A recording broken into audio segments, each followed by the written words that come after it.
example now where we solve for the initial basic feasible solution. So remember, the initial basic feasible solution, we're going to solve using the Northwest corner method. And the Northwest corner method looks at the supply and the demand and what exactly the constraints mean at the extreme point. So the first thing we do is we choose the Northwest block, which is this one over here. And then we investigate the supply and the demand, and we choose the smallest one and we put it in here. And then we subtract it from both the supply and the demand. So we get, that's equal to 20 and that's equal to 0. And now we say, hey, we have no more demand here. So we have the demand is equal to 0. So we don't need anything more here. So this constraint has been met. So we can, ignore this from this point onwards. So then we wouldn't, have this having anything in it. Why is that happening? Think back again to your table and what exactly it's representing. So this is representing x11 plus x21 is greater than equal to 30. Now you could be like, but it's greater than equal to 30. But remember that where the extreme point is, that constraint is binding. And when that constraint is binding, it's actually inequality. So what we're basically saying is, hey, in this situation, if x11 is equal to 30, then we've done that. The equality is equal to 30, so we kind of over it. And we're assuming because this x11 is filled, it is a basic variable, that means this constraint is binding in that situation, so it's the equality. So just be very, very careful about that, particularly if you start getting confused and thinking, but that is x11 plus x21 is greater than equal to 30. If x11 is a basic variable, you're going to have the situation where this constraint is binding, and then it's an equality because it's, at the extreme point, and the extreme point is where those lines cross, and it's not, everything that's representing those lines.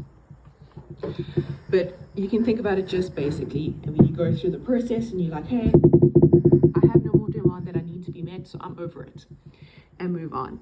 Now we go to the next Northwest corner, which is this one over here, and we look at the supply and demand. We find the smallest one and we shove it in and we subtract it. So that gives us 0, minus 10 gives us 10. And now we're like, oh, well, that one has been met. We've met the demand, the bare minimum of it, but we have met it. So we ignore this and we move on. And just FYI, we actually do want to meet the bare minimum demand because we don't want to overproduce. So now we moving on. We then go to the next Northwest corner. So in this situation, it's this block over here.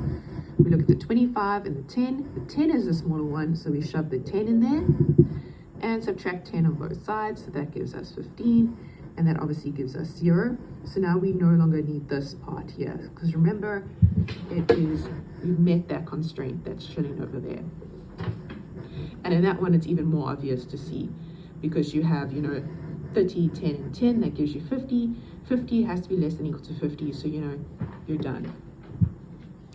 Then we move on to the next Northwest corner, so it's this one over here. And then you have the 15 and the 55. Okay, so you can put in the 15 because it's smaller.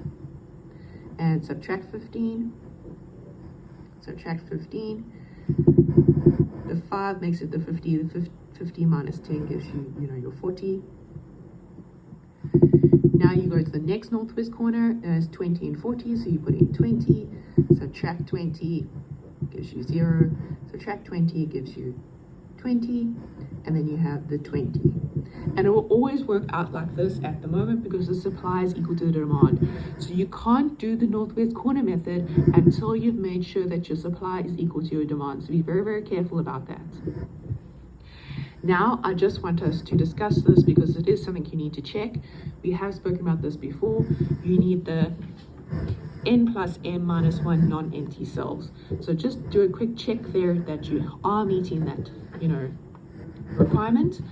So we have 1, 2, 3, 4, 5, 6, 7. 7 minus 1 gives us 6. Do we have 6 non-empty cells? 1, 2, 3, 4, 5, 6. So we have that one being met. And so we're done. We have the initial basic feasible solution in this situation. And we can move on to the Modi's method to find the optimal or to check for the optimal.